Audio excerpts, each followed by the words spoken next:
नमस्कार मैत्रिणींनो, आपण आज आळूच्या अशा वड्या बनवणार आहोत ज्या अजिबात गळ्यात खवखवत नाही.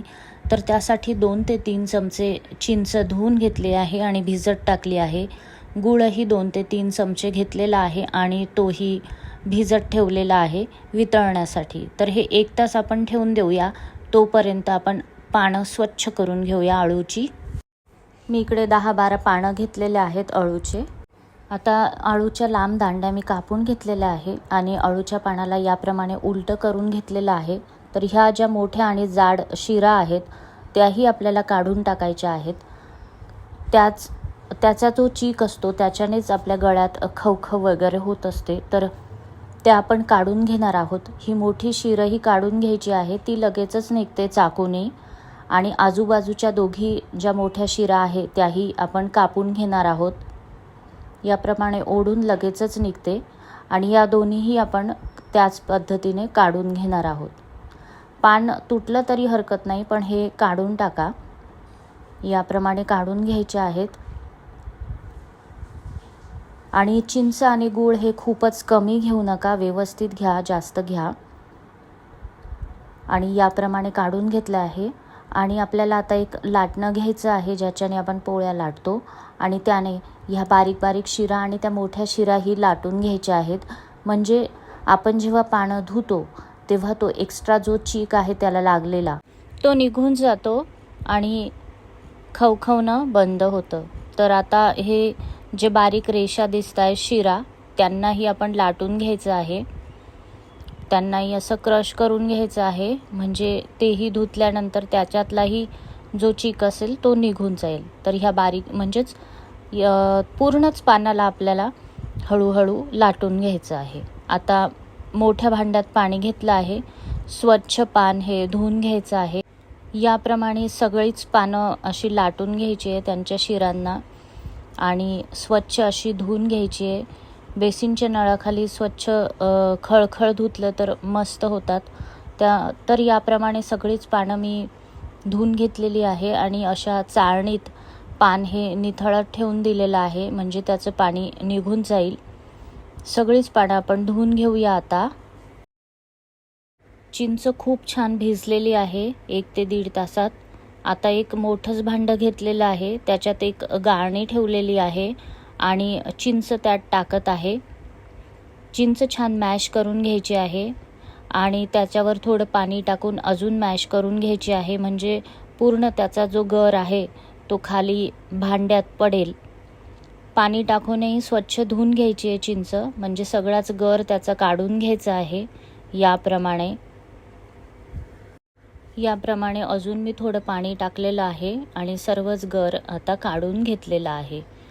तर खाली असं पाणी झालेलं आहे. तर याच पाण्यात आपल्याला आपलं सगळं बॅटर तयार करायचं आहे, वेगळं पाणी वापरायचं नाही आहे. आणि हा गूळ बघा खूप छान तोही वितळलेला आहे, तोही गाळून घेतला आहे. तर ह्या गुळाच्या आणि चिंचाच्या पाण्यातच आपल्याला आपलं बॅटर तयार करायचं आहे. हिंग घातलेला आहे, हळद घातलेली आहे, मीठ आणि तिखट घातलेलं आहे. तिखट जास्त घातलेलं आहे, छान लागतं जास्त तिखट, कारण ही कट्टी मिट्टी आपली वडी बनणार आहे. यात मी घातली आहे तीळ, नंतर हे आहेत ओवा आणि छोटा चमचा सोडा घातलेला आहे. याप्रमाणे मिक्स करून घ्यायचं आहे आणि यात आता पीठ घ्यायचं आहे बेसनाचं, ते टाकत आहे. आणि आता हे बॅटर आपण तयार करून घेऊया. तुम्हाला किती पातळ हवं आहे त्याप्रमाणे तुमची पानं किती आहेत त्याप्रमाणे तेवढंच बॅटर तयार करा. खूप पातळ आपल्याला करायचं नाही आहे, थोडं घट्टसर ठेवायचं आहे. भजीच्या पिठापेक्षा थोडंसं घट्ट आपल्याला बॅटर तयार करायचं आहे. आणि एका साईडला मी पाणीही उकळत ठेवलेलं आहे. हे माझं इडली पात्र आहे आणि त्यात आता इडलीचं पात्र ठेवलेलं आहे आणि त्याला मी ग्रीस करून घेत आहे, तेल लावून घेत आहे. आणि हे जरा मी उकळत ठेवलं आहे म्हणजे गरम होईल ते छान, तर यासाठी तेल लावून घेतलेलं आहे. आता पान घेतलेलं आहे आणि त्याच्यावर आपलं हे बॅटर मी हे बघा भजीच्या पिठापेक्षा थोडं घट्ट आहे बॅटर, असंच तयार करायचं आहे. पानावर आता चमच्याने पसरवून घेत आहे बॅटर, पूर्ण पानावर मागच्या साईडला उलट्या साईडला पसरवून घेत आहे. ही पानाची उलटी साईड आहे अळूच्या आणि त्यावर याप्रमाणे हे बॅटर पसरवून घेत आहे. खूपच टेस्टी वड्या ह्या बनतात. तुम्ही तिखट तुमच्या मताने टाका, पण जास्त टाकलं तर खूपच छान लागतील. तुम्ही यात चाट मसालाही घालू शकता. तर अशा ह्या वड्या तुम्ही जरूर करून बघा. खूपच सुरेख होतात. आणि दुसरंही पान त्याच्यावर मी उलटं ठेवलेलं आहे आणि त्याच्यावरही आता बॅटर लावून घेत आहे. याप्रमाणे आपण जितके जास्त पानं लावू तितकं ते छान गुंडाळी होते, जास्त लेयर बनतात आणि खूप सुरेख आणि मोठी वडी बनते.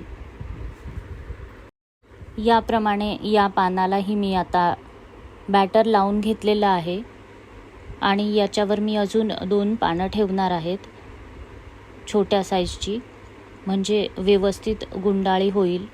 तर आता हे पानही रेडी आहे. आता अजून एक पान ठेवत आहे. त्याच्याने लेयर छान जास्त बनण्यासाठी मी अशी पानं ठेवत आहे. चार पानं ठेवले तरी पुरे होतात, तर मी 4 ठेवलेली आहेत. तर आता हे थोडं छोटं घेतलं आहे. आधी खाली मोठे घ्यायचे आणि वरती मग छोटी पानं ठेवायची. तर याप्रमाणे हे छोटं पानही ठेवलं आहे आणि अजून एक मी पान ठेवत आहे, म्हणजे छान लेयर बनेल. तर हेही पान ठेवून दिलेलं आहे आणि यालाही मी आता बॅटर लावून घेत आहे. माझं बॅटर खूप पातळ नाही आहे, म्हणजे ते पानावर व्यवस्थित बसतं आहे. बॅटर हे खूप पातळ नसावं, नाहीतर ते पानांच्या बाहेर जाईल आणि पानांना लागणार नाही. जेव्हा आपण गुंडाळी करतो तेव्हा ते बाहेर निघायला लागतं, तर तसं व्हायला नको आहे, म्हणून हे घट्टसरच ठेवायचं आहे थोडं. याप्रमाणे आता पानं फोल्ड करून घ्यायचे आहे आणि एकमेकांवर आणि अशी गुंडाळी तयार करून घ्यायची आहे. तर खूप सुंदर लेयर हे बनतात जास्त पानं लावल्याने. आणि आता हे बनलेली आहे. तर आपण आता ही इडली पात्रात, म्हणजेच या तुम्ही चाळणीही ठेवू शकता, याप्रमाणे मी ठेवून दिलेले आहे आणि एक 20 मिनटासाठी आता झाकण ठेवून उकडून घेत आहे. 20 मिनिट झालेले आहेत. खूप छान फुगलेले आहेत हे आपल्याला आता थंड करून घ्यायचे आहे. गरम गरम कापायचे नाही आहेत, थंड करूनच कापायचे आहेत, म्हणजे व्यवस्थित कापले जातात आणि आपल्याला पाहिजे तेवढ्या साईजच्या, म्हणजे जाड बारीक अशा ह्या वड्या पडतात. तर ह्या अशा बारीक बारीक वड्या मी कापून घेतलेल्या आहेत, थंड करून घेतल्या आहे आधी. खूप सुरेख दिसत आहेत आणि तीळ पण खूप छान दिसते यात लावलेली. तर खूप सारे लेयर्स आलेले आहेत बघा, खूप सुंदर दिसतं त्याच्याने आणि टेस्टही तितकीच अप्रतिम आहे. आता ही छान लालसर गोल्डन तळून घेऊया आपण. खूप छान आणि कुरकुरीत ह्या वड्या बनतात या पद्धतीने तुम्ही केल्या तर. आणि चॅनलवर नवीन असाल तर जरूर सबस्क्राईब करा अशाच नवनवीन रेसिपीजसाठी. आता ह्या आपल्या वड्या तळल्या आहेत, खूप छान खुशखुशीत झाल्या आहेत.